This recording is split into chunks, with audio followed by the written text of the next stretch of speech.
تو ہر ملک جو ہے نا وہ اپنے طور پر فیصلے کرتا ہے. میں سمجھتا ہوں یہ تو کاز کیا ہے, ٹھیک ہے کہ مطلب ان کو منع نہیں کر سکتے, اگر وہ بلا لیتے ہیں تو اپوزیشن یہ کہتی ہے تو ہم یہ تو کر سکتے ہیں نا کہ ہم بائیکاٹ کر دیں اجلاس کا, تو پاکستان کو ایسا کرنا چاہیے. آپ کیا سمجھتے ہیں؟ ایسا قطعاً بھی نہیں کرنا چاہیے. جب سعودی عرب میں محمد بن سلطان جب نئے نئے آئے تھے تو ہم دیکھا کہ ٹرمپ جو سعودی عرب کا پہلا دورہ تھا تو کتنے ممالک تھے, اس میں ہم بھی شامل تھے, میاں نواز شریف صاحب خود وزیر اعظم وہاں موجود تھے. تو ٹرمپ کے جب وہ کانفرنس کی یعنی سیریمونیل ایسی پریزیڈ کر رہا تھا, آگے وہ بیٹھا ہوا تو ہم چوتھی رو پر بیٹھے ہوئے تھے. اس وقت تو یہی اپوزیشن حکومت میں تھی, یہ انہوں نے تو کوئی بائیکاٹ نہیں کیا. مسئلہ تو یہ ہے, ایسا کرنا ہی نہیں چاہیے. یہ اصل بات یہ کہ ہمیں اپنا موقع بیان کرنا چاہیے, اور موقع ثبوت کے طور پر بیان کرنا جو ہم اس میں سکتے ہیں کہ بالا کوٹ دو ہیں. ایک نقشہ میں آپ کو سینڈ کرتا ہوں. بالا کوٹ جس طرح لاہور میں شدرہ ہے, اسلام آباد میں کے پاس پاراکو کے پاس بھی شدرہ ہے, ہمارے ایک ڈسٹرکٹ میں کئی گاؤں کے نام ہوتے ہیں. مسئلہ ہے کہ ہمیں اپنا موقع دلیل سے, سر ہمارے وزیر خارجہ شاہ محمود قریشی نے بہت بہترین وہاں سپیچ کی ہے, اور ہمارا اس وقت جو میں سمجھتا ہوں کہ سفارتی سطح پر ہمیں کافی اس میں سمجھ کامیابیاں ملی ہیں. انڈیا کو باقاعدہ اس میں وہ ڈیفینس میں ہو گیا ہے. اب پرائم منسٹر کی زیر صدارت جو اجلاس ہوا ہے, مین فیصلے ہو چکے کہ اب ہم موقع اور جو ہے وہ خود سلیکٹ کریں گے, سرپرائز بھی دیں گے. بات کو انتظار کرنا چاہیے. ہم پہلے کہہ رہے ہیں کیونکہ 8 پیارے تھے, اور یہ بھی ہے کہ آپ کو تھوڑے نوٹس میں لانا ضروری ہے کہ لاہور میں بھی وہ آئے تو ہمارا جو کوریج کر رہے تھے پیارے وہ موجود تھے, وہ پیچھے ہٹے. سیالکوٹ میں پیچھے ہٹے, بہاولپور میں پیچھے ہٹے. جی آپ دیکھیں یہ جو لائن آف کنٹرول کے ساتھ ہی جو پٹی چلتی ہے وہ چھوٹی سی پہاڑی علاقہ ہے. اگر جہاز ٹرن بھی کر رہا ہو, اور پھر یہ ہے کہ کچھ اس طرح کے لوگ, یعنی آپ کے سامنے میڈیا اتنا وائبرنٹ ہے, موبائل ہر آدمی کے ہاتھ میں ہے, اس علاقے میں کوئی چیز چھپ سکتی ہے. پورے جھوٹ مارنے کے باوجود انڈیا نے یہ ثابت نہیں کر سکا, کسی بندے کو ٹی وی پر نہیں ڈال سکا کہ کہاں جنازے ہوئے ہیں. انہوں نے جو فوٹیج کا سہارا لیا وہ پرانی نکلی, وہ بھی ان کا بانڈا جو ہے وہ سامنے پھوٹ گیا ہے, سامنے آ گیا ہے. کوئی چیز چھپتی نہیں. اگر کوئی صدر وزیر ہے تم کچھ بھی کر لے, ایسا نہیں ہوتا. آج کل کوئی بھی خبر نہیں چھپتی. وہ سیٹلائٹ ہے امریکن میں, ریڈار لگے ہوئے ہیں سر. ریڈار تو دیکھ رہے ہوتے ہیں کہ سرحد پار سے کیا ہو رہا ہے, کون آ رہا ہے, کون جا رہا ہے. ہم اور بھی بات کر رہے ہیں, ہم تو کر ہی رہے ہیں. ہم ایک دوسرے کو بات کر رہے ہیں. لوگوں کو یہ ٹیکنیکلٹیز کا نہیں پتا.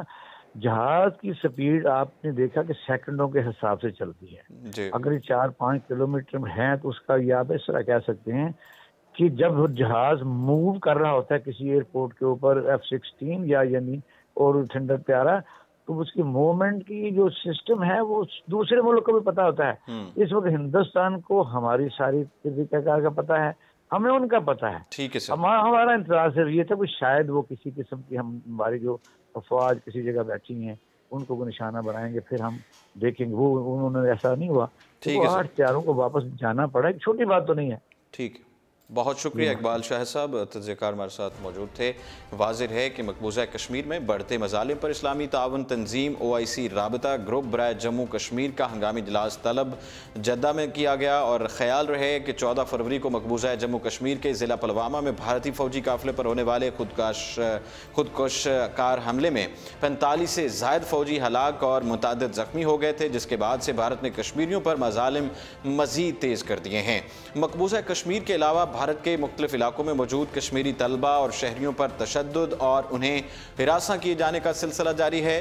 سشما سوراج کو OIC کی دعوت کشمیریوں کے زخموں پر نمک چھڑکنے کے مترادف ہے. سری نگر میں آل پارٹیز حریت کانفرنس کے چیئرمین سید علی گیلانی نے اسلامی تعاون تنظیم OIC کے جانب سے بھارتی وزیر خارجہ سشما سوراج کو بطور اعزازی مہمان انوائٹ کیے جانے پر سخت رد عمل دیتے ہوئے اسے کشمیریوں کے زخموں پر نمک چھڑکنے کے جو مترادف قرار دیا ہے, سمجھا ہے. کشمیر میڈیا سروس کے مطابق سید علی گیلانی نے اپنے ایک بیان میں کہا کہ کشمیر میں مسلمان مسلسل جبر و تشدد سے تکلیف میں مبتلا ہیں. جموں اور کشمیر پر تمام اخلاقی, انسانی اور جمہوری قدروں کے خلاف قبضہ کیا گیا, جس کے نتیجے میں کشمیری عوام پر ظلم ڈھائے گئے. قتل عام, تشدد, گولیاں اور بیلٹ گنز, ریپ اور استحصال کا نہ تھمنے والا سلسلہ عام ہو چکا ہے. انہوں نے کہا کہ ان تمام تر ظالمانہ کارروائیوں کی ناکامی پر اب بھارت کشمیر میں مسلمانوں کی اکثریت پر مشتمل آبادی کی تعداد کو تبدیل کرنا چاہتا ہے۔ سید علی گیلانی کا مزید کہنا تھا کہ 57 مسلمان ممالک آج تک مسلم امہ کو بچانے نہیں آئے اور ان کی نمائندہ تنظیم کشمیری مسلمانوں کے رستے زخموں پر مرہم رکھنے کے بجائے ہمارے قاتلوں کا خیر مقدم کے لیے تیار ہے۔ انہوں نے خوب جو ہے وہ تنقید کی ہے اس پر۔ سشما سوراج کو OIC اجلاس میں مدعو کرنے کی جانب اشارہ کرتے ہوئے ان کا کہنا تھا کہ ان افراد کو دعوت دینا جن کے ہاتھ کشمیریوں کے خون سے رنگے ہیں ہمارے زخموں پر نمک چھڑکنے کے مترادف ہے۔ بار بار انہوں نے یہ چیز جو ہے وہ واضح کی ہے۔ انہوں نے مزید کہا تھا کہ تنظیم کے سرگرم اراکین کی جانب سے بھارت کو یہ واضح الفاظ میں پیغام جانا چاہیے کہ یہ کسی طور پر بھی مسلم امہ کے سرپرستوں کے لیے قابل قبول نہیں ہے۔ یہ بات واضح ہے۔ اسلامی تعاون تنظیم OIC نے غیر متوقع اقدام کرتے ہوئے دہلی کو بھی اپنے وزرائے خارجہ کے اجلاس میں شرکت کے لیے بلایا ہے۔ یہ بات مد نظر ہے کہ OIC کو مسلم دنیا کی مجموعی آواز تصور کیا جاتا ہے اور اس کا مقصد مسلم امہ کے مفادات کا عالمی سطح پر تحفظ کرنا اور دنیا کے دیگر لوگوں میں ہم آہنگی پیدا کرنا ہے۔ ماضی میں OIC کی جانب سے بھارت کو مقبوضہ کشمیر میں انسانی حقوق کی خلاف ورزیوں پر تنقید کی جا چکی ہے اور OIC کا اجلاس ابوظہبی میں 1 اور 2 مارچ کو منعقد ہوگا، جس میں متحدہ عرب امارات کے وزیر خارجہ نے بھارتی وزیر خارجہ کو اعزازی مہمان کے طور پر بلایا ہے۔ سرجیکل سٹرائیک کا دعویٰ بھارت کا ایک اور جھوٹ سامنے آ گیا ہے۔ یہ انکشاف ہوا ہے اسلام آباد بھارت کو در اندازی پر پاک فضائیہ کی جانب سے منہ کی کھانی پڑی، جس پر اس نے حواس باختہ ہو کر جھوٹی ویڈیو کا سہارا لے لیا ہے۔ بھارت کو جب پاک فضائیہ کی جانب سے منہ کی کھانی پڑی تو انہوں نے ایک ویڈیو کا سہارا لے کر میڈیا پر شور مچانا شروع کر دیا، جو دراصل بھارت کا پول کھولنے کے لیے کافی ہے۔ بھارتی میڈیا پر دکھائی جانے والی ویڈیو 3 سال پرانی 23 ستمبر 2016 کی ہے، جسے مسلسل گزشتہ رات کے جھوٹے واقعے سے جوڑا جا رہا ہے۔ تاہم ویڈیو کی تاریخ منظر عام پر آنے کے بعد بھارت کو ایک بار پھر منہ کی کھانی پڑی ہے اور وہ بدحواسی کا شکار ہو گیا ہے۔ دوسری جانب پاکستان دشمنی میں اندھے بھارتی میڈیا کا دعویٰ تھا کہ جیش محمد کا یہ ٹھکانہ 7 ایکڑ سے زائد رقبے پر پھیلا تھا اور اس بمباری میں 200 سے 300 دہشت گردوں کو ہلاک کیا گیا ہے۔ حالانکہ حقیقت یہ اس کے بالکل برخلاف ہے۔ در حقیقت بھارتی طیارے تو اپنی جان بچانے کے لیے بموں کو ادھر ادھر پھینک کر ہی بھاگ نکلے۔ واضح ہے کہ بھارتی فضائیہ کی جانب سے لائن آف کنٹرول کی خلاف ورزی کی گئی ہے، جبکہ پاک فضائیہ کی جوابی کارروائی پر بھارتی طیارے بھاگ نکلے ہیں۔ منی لانڈرنگ پر بات کریں۔ منی لانڈرنگ میں ملوث عناصر کسی رعایت کے مستحق نہیں ہیں، اسلام آباد وزیر اعظم عمران خان کا کہنا ہے، اور منی لانڈرنگ ملکی معیشت کے لیے ناسور ہے اور ایسے عناصر کسی رعایت کے مستحق نہیں ہیں۔ انہیں بے نقاب کر کے ان کی اصلیت عوام کے سامنے لائی جائے گی۔ وزیر اعظم عمران خان کی زیر صدارت اعلیٰ سطح کا اجلاس ہوا، جس میں منی لانڈرنگ کی مؤثر روک تھام کے حوالے سے کیے جانے والے اقدامات اور ان کے نتیجے میں حاصل ہونے والی کامیابیوں پر غور کیا گیا۔ حکام نے بریفنگ میں بتایا کہ جعلی اکاؤنٹس کے ضمن میں اب تک 6 مختلف بینکس کو 27 کروڑ 70 لاکھ روپے جرمانہ کیا گیا اور 109 افسران کے خلاف تحقیقات ابھی تک جاری ہیں۔ حکام کے مطابق نومبر 2018 کی بات کریں، جنوری 2019 تک 30 کروڑ 50 لاکھ روپے مالیت کی کرنسی ضبط کیے جانے کے 11 کیسز میں FIR کا اندراج کیا گیا اور 13 افراد کو گرفتار کیا گیا۔ وزیر اعظم کا منی لانڈرنگ کے خلاف ملک کی تاریخ کی سب سے بڑے آپریشن کا اعلان۔ اجلاس میں حکام کا کہنا تھا کہ 2018 میں 8707 مشکوک ٹرانزیکشنز رپورٹس کا اجرا کیا گیا، جبکہ 2017 میں یہ تعداد 5548 تھی۔ بیرون ممالک سے فائنینشل انٹیلیجنس شیئرنگ کے سلسلے میں برطانیہ، قطر، متحدہ عرب امارات اور آسٹریلیا سے MOUs سائن کیے جا رہے ہیں۔